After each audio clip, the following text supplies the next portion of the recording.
Musealiak 14.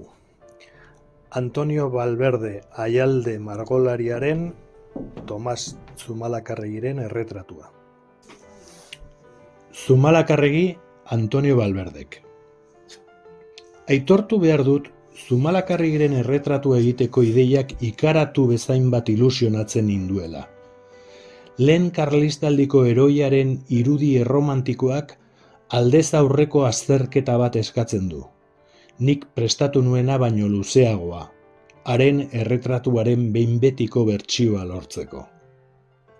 Lanari ekin aurretik, gerlari ospetsuari buruzko zenbait liburu irakurri nituen. Datu gehien eman zizkidana, Henningsen ingelesaren liburua izan zen.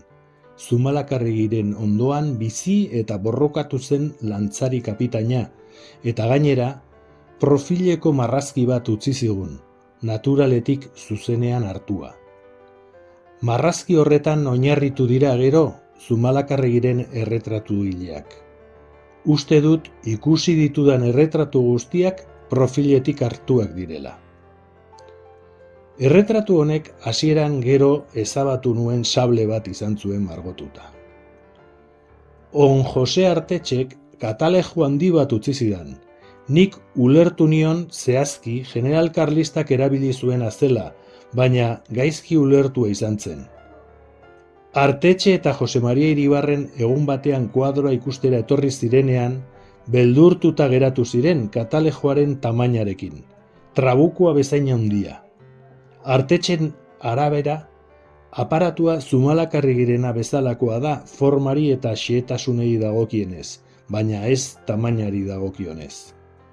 Utz ezazu dagoen bezala gomendatu zidan Iribarrenek, on egiten dio, baina nik gero ahal nuen guztia murriztu nuen, kuadroa gehiegi aldatu beharrik gabe.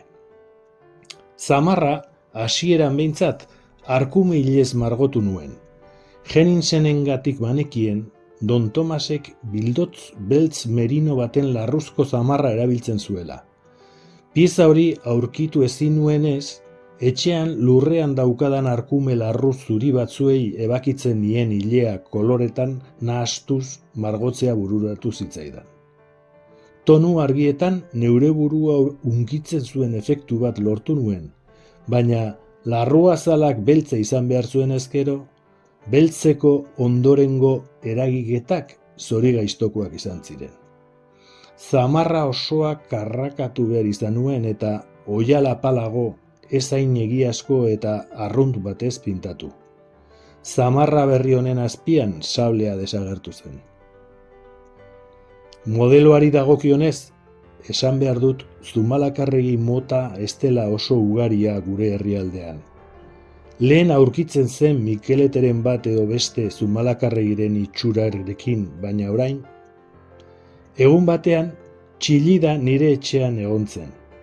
Erretratu hori ikusi zuenean, interesatu egin zen, bera Zumalakarregiren familiaren ondorengoa zela esan bai zuen.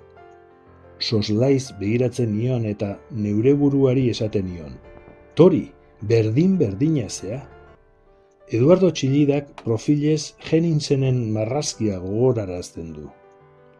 Posatzea onartu zuen eta bere burua margotu nuen. Haren azpegi batzuk gero kuadrora eraman nituen. Ondoko paisaiak ere aldaketa batzuk izan ditu. Garai batean Arkaleko haitzak margotu nituen. Amaieran ilunago Aiako harriaren zati bat ageri da.